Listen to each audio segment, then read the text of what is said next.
Picture this: a solemn airport terminal at dawn, where the usual hustle has momentarily paused.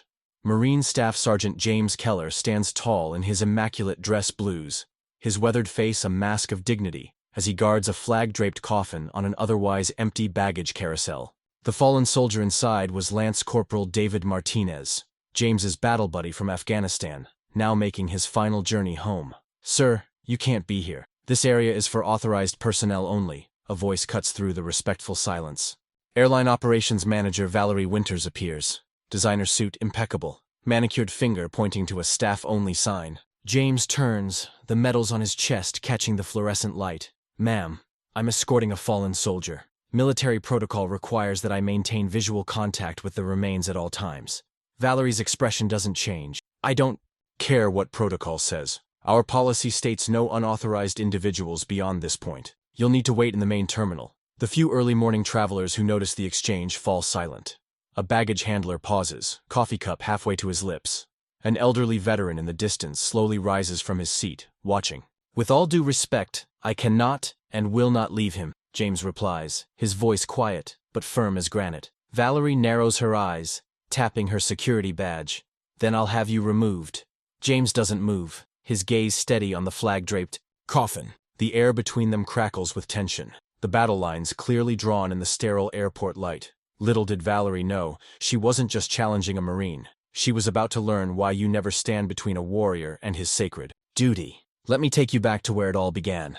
James Keller had served 3 tours in Afghanistan during his 15 years in the Marine Corps. His fellow Marines described him as the kind of leader who never asked anyone to do something he wouldn't do himself. In combat, he was the calm in the storm, the one who could make decisions while bullets flew overhead. Back home, he channeled that same disciplined energy into mentoring younger Marines and volunteering at the local VA hospital. His dedication had earned him numerous commendations, but the honor that meant most to him was being selected as the escort for fallen Marines.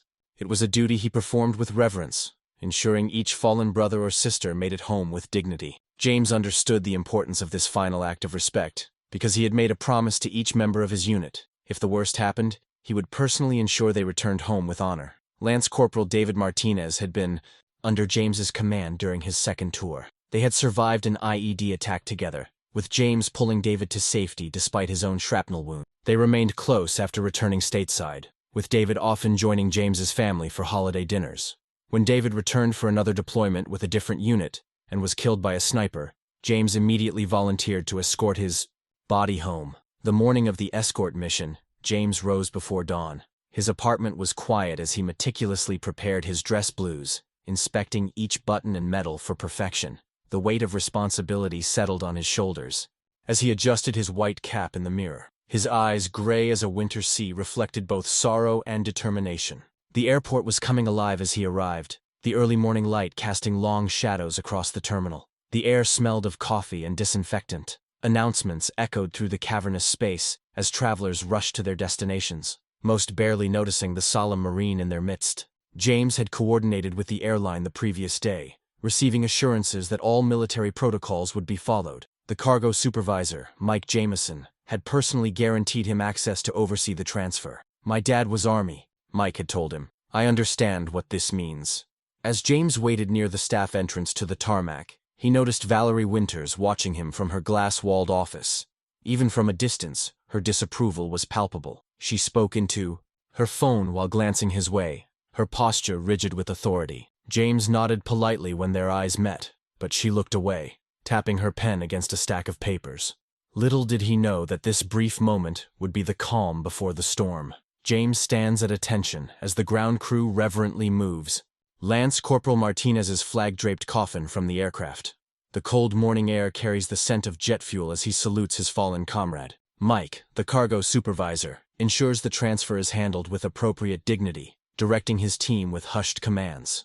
As the coffin is secured on a special cart for transport to the connecting flight, Valerie Winters appears on the tarmac, striding purposefully toward them. "What's going on here? Why wasn't I informed about this procedure?" she demands, clipboard in hand. Mike steps forward. "Ms. Winters, this is Staff Sergeant Keller escorting fallen Marine Lance Corporal Martinez to his final resting place. We're following standard military transport protocols." Valerie frowns, scanning a document on her clipboard. There's nothing in today's manifest about special handling. This needs to go through regular cargo processing. James maintains his composure, though his jaw tightens. Ma'am, I confirmed all arrangements yesterday. A fallen soldier is never processed as regular cargo. Look, Sergeant.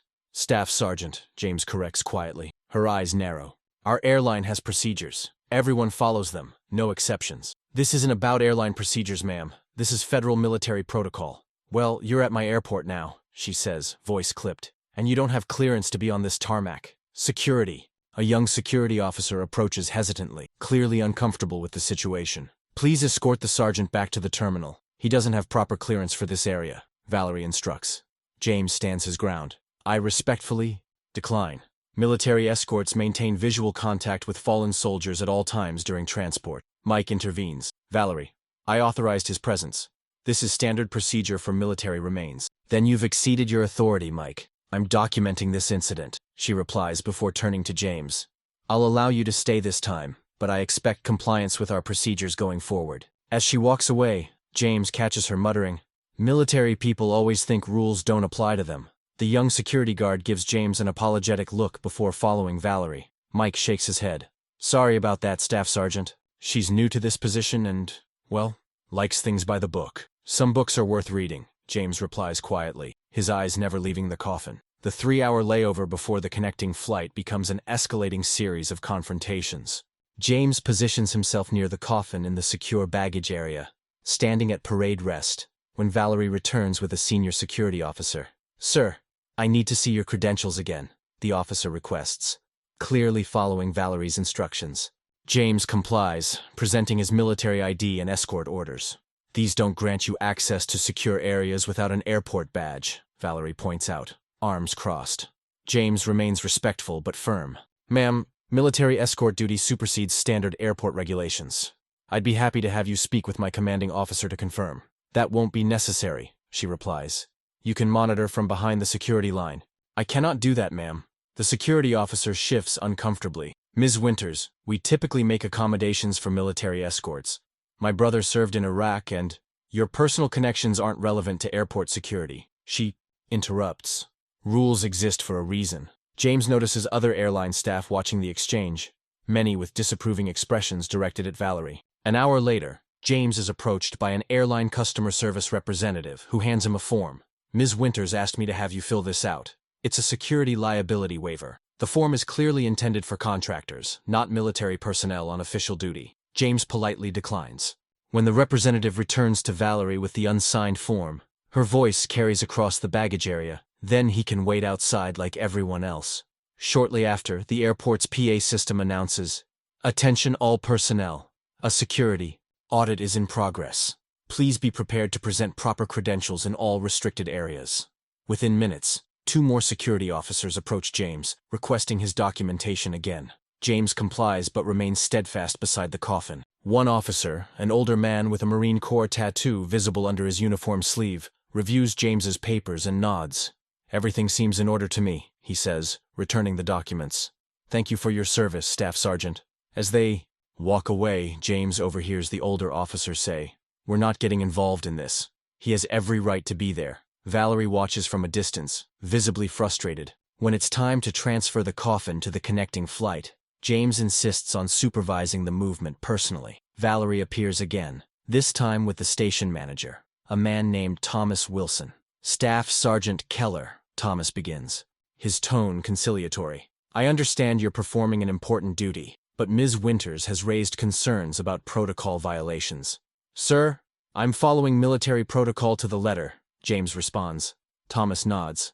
"I respect that, but could we find a compromise? Perhaps you could observe from—" "There is no compromise when it comes to honoring our fallen," James says quietly. "Lance Corporal Martinez died serving his country. The least we can do is ensure he receives the dignity he deserves on his journey home." Thomas studies James's face, then nods slowly. "I understand. Please continue your escort, Staff Sergeant. Ms. Winters, a word in private?" As they walk away, Valerie's voice rises. "You're undermining my authority. This sets a dangerous precedent." The final straw comes when James discovers that Valerie has reclassified Lance Corporal Martinez's coffin as standard cargo in the system, potentially routing it through normal baggage handling at the destination. "This is unacceptable," James tells Mike, his voice tight with controlled anger. "A fallen Marine is not luggage." Mike immediately begins correcting the classification. "I don't know how this happened. The military transport designation was clear in our original documentation." A young baggage handler approaches hesitantly. "Sir? I saw Ms. Winters change it in the system about an hour ago. She said something about following proper categorization procedures." James's patience has reached its limit, but his military discipline holds firm. He makes a phone call. As James stands vigil over Lance Corporal Martinez's coffin, he realizes that normal channels aren't working. Valerie Winters has made this personal, using her authority to create obstacles at every turn. His attempts to remain professional while fulfilling his sacred duty have been met with escalating resistance. With each confrontation, he's been documenting the incidents in his small notebook: times, names, actions. What began as standard procedure for an escort mission has become a detailed record of obstruction. During a quiet moment, while waiting for the connecting flight to be prepared, Sergeant Tony Ramirez from Airport Police approaches. "Staff Sergeant Keller? Got a minute?" Tony asks, guiding James a few steps away from the coffin, though still within sight. "My captain asked me to check in with you. Word's getting around about what's happening here," Tony says quietly. James nods. "I'm just trying to fulfill my duty, officer. Look, I served Army before joining the force. What she's doing," Tony shakes his head. "It's not right. Do you have documentation of all this?" James pats his pocket where his notebook sits. "Everything's recorded." "Good. Keep doing that." Tony glances around before continuing. "You might want to start recording interactions too. Georgia is a one-party consent state." James raises an eyebrow. "Meaning?" "Meaning, you can legally record conversations you're part of without informing the other person." Tony hands him a card, just in case you need someone in airport authority later. As Tony walks away, James notices several airline employees setting up their phones discreetly, camera lenses oriented toward the area where most confrontations have occurred. During the next shift change, a flight attendant named Sarah approaches him with coffee. "For you, Staff Sergeant. And just so you know, we're all watching what's happening. Many of us have family who served." She nods toward a group of uniformed airline staff watching from a distance.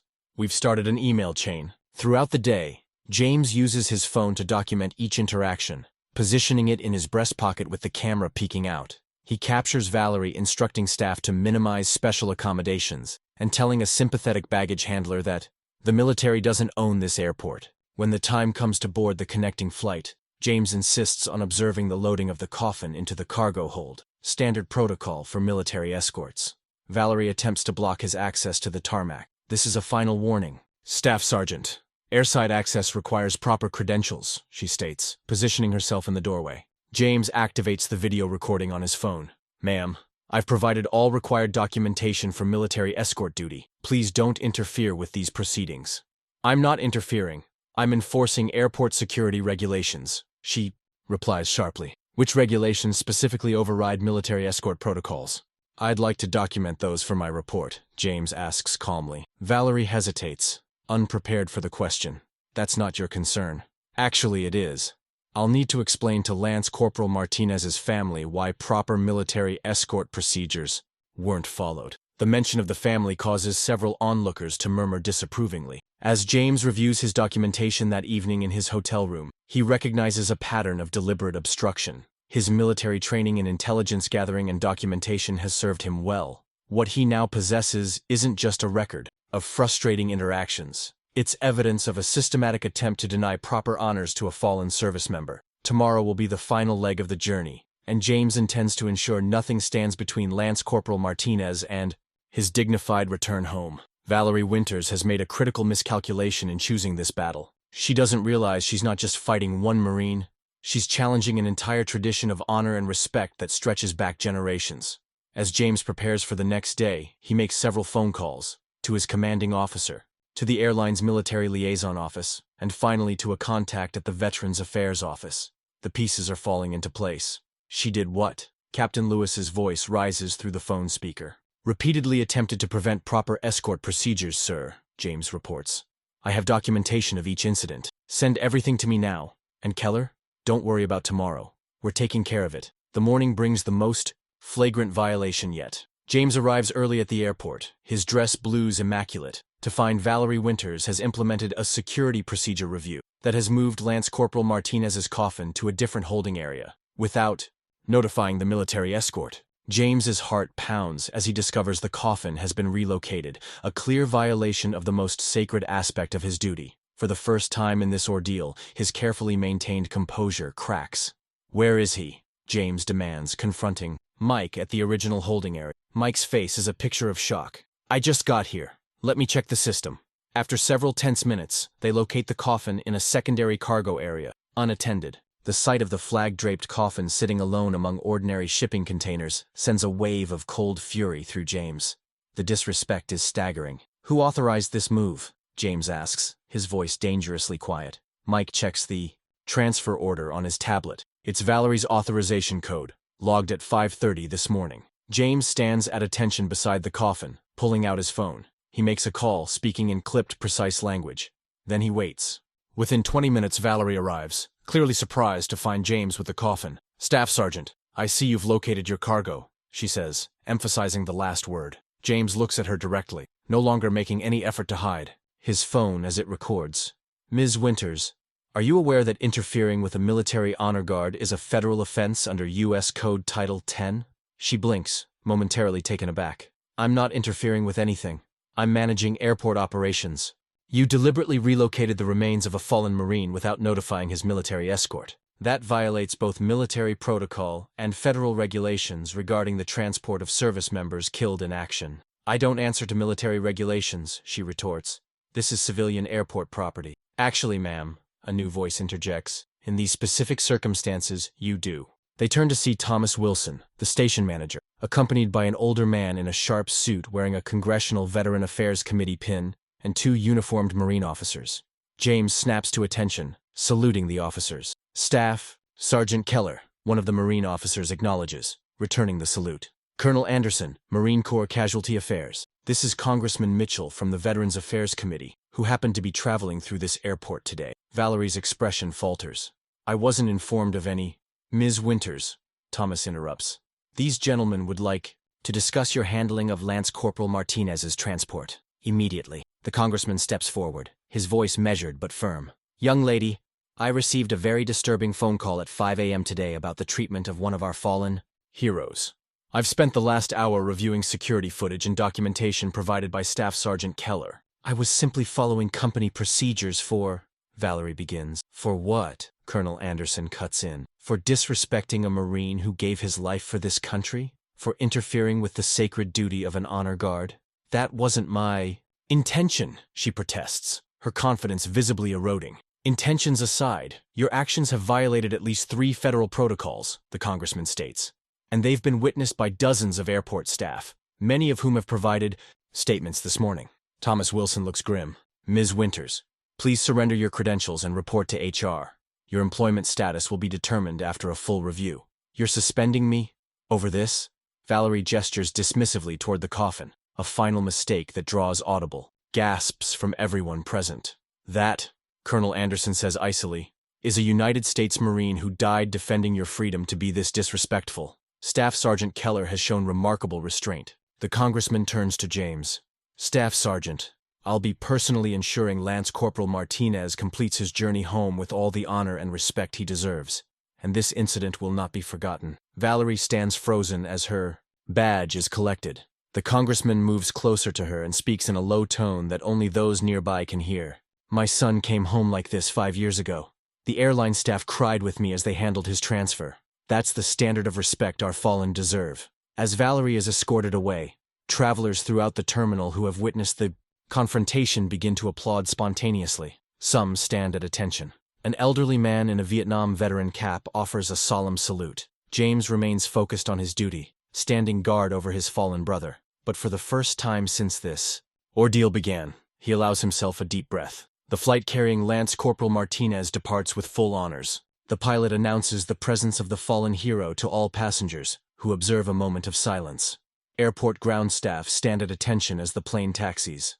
James sits in first class, courtesy of an immediate airline upgrade, watching over the proceedings with solemn satisfaction. What James doesn't yet know is that one of the baggage handlers had been live-streaming portions of the previous day's confrontations. The videos, showing a steadfast Marine standing his ground against bureaucratic obstruction, have gone viral overnight. By the time they land at their destination, the story has exploded across social media. "Stand with Staff Sergeant" is trending nationwide. Veterans groups have organized an impromptu honor guard at the destination airport. News crews await their arrival. The airline's corporate headquarters issues an immediate public apology, announcing a comprehensive review of protocols for military transports and a substantial donation to the Wounded Warrior Project. They also reveal that Valerie Winters has been placed on administrative leave pending investigation. As James completes his sacred duty, escorting Lance Corporal Martinez to his hometown where his family waits, he's met by hundreds of silent supporters lining the route. Many hold signs thanking him for taking a stand. Veterans salute as the hearse passes. The airline's damage control efforts continue for weeks. Their CEO makes a public appearance with James, announcing new training programs developed in conjunction with military advisors. Valerie's attempt to defend her actions in a written statement only fuels further outrage when she characterizes the incident as a procedural misunderstanding and suggests that military personnel shouldn't receive preferential treatment. In response, military families share thousands of stories of airline staff who went above and beyond to accommodate service members, creating a wave of positive publicity that drowns out Valerie's complaints. Former colleagues reveal a pattern of similar behavior, with several veterans coming forward with accounts of her dismissive treatment of military personnel. A month later, the airline announces Valerie's employment has been terminated following their investigation. They also introduced the Martinez Protocol, a comprehensive set of guidelines for handling military transports, particularly fallen service members. Staff Sergeant James Keller is invited to help train airline employees on the new procedures. What began as one woman's attempt to assert authority over a solemn duty has transformed into a nationwide moment of unity and respect for military sacrifice. The airline, initially caught in a PR nightmare, emerges with strengthened community relationships and a renewed commitment to honoring those who serve. And James? He returns to his duties with the quiet dignity that characterized him throughout the ordeal. The viral fame never changes his humble approach to his sacred responsibilities. For him, it was never about confrontation or attention. It was simply about fulfilling a promise to a fallen brother. 1 year later, James stands in uniform before a newly dedicated memorial at the airport where the confrontation occurred. The plaque honors all fallen service members and includes a special tribute to Lance Corporal Martinez. The airport has established a dedicated military liaison office that coordinates with honor guards and ensures proper protocols are followed. The terminal that once witnessed tension and disrespect has become a model for others across the country. Honor guards now have dedicated spaces for their solemn duties. Staff are specially trained in military transport protocols. What Valerie never understood, that some traditions transcend regular procedures, has become embedded in the airport's culture. James visits occasionally, ensuring the standards remain high. He's developed a training program now used by airlines nationwide, turning a moment of conflict into lasting positive change. As for Valerie, reports suggest she's found employment at a small regional airport in another state, though with significantly reduced authority. Her name has become a cautionary tale in customer service training about the importance of respect and understanding context.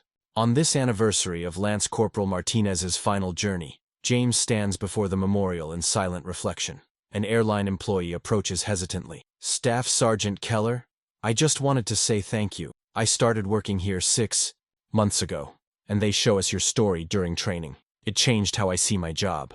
James nods. "It was never about me. It was about him," he says, gesturing to Martinez's name on the memorial. "And all of them." Still, the young employee persists. "You showed us that sometimes standing your ground is the right thing to do." James smiles slightly. "It's not about standing your ground. It's about knowing which ground is worth standing on." As he walks through the terminal, James notices the respectful nods from staff who recognize him. The airport that once felt like hostile territory now feels like hallowed ground, a place where sacrifice is honored and respect is the highest priority. In the end, Valerie's attempt to assert her authority didn't just fail. It transformed an entire system. Sometimes, the most important battles aren't fought on foreign soil, but in ordinary places where extraordinary principles are at stake. Have you ever witnessed someone stand their ground for something that truly mattered? Something bigger than themselves? That's what this story is really about. Those moments when doing what's right matters more than doing what's easy. Staff Sergeant James Keller never sought recognition or viral fame. He simply refused to compromise on his sacred duty to a fallen brother. In doing so, he reminded us all that some traditions deserve our utmost respect, and some promises must never be broken. If this story moved you, Share your thoughts in the comments below. Have you witnessed similar acts of quiet courage? Or perhaps you've had to stand firm on important principles yourself. Each of these moments shapes not just our own character, but the world around us. Remember, respect isn't just given because of rules or regulations. It's earned through actions and understanding what truly matters. And sometimes, the biggest mistake you can make is standing between someone and their sacred duty. Thank you for joining me for this story of honor, respect, and standing firm for what's right. Until next time, remember that the most important battles are often fought with dignity rather than anger, and the most profound changes begin with a simple refusal to compromise on what matters most.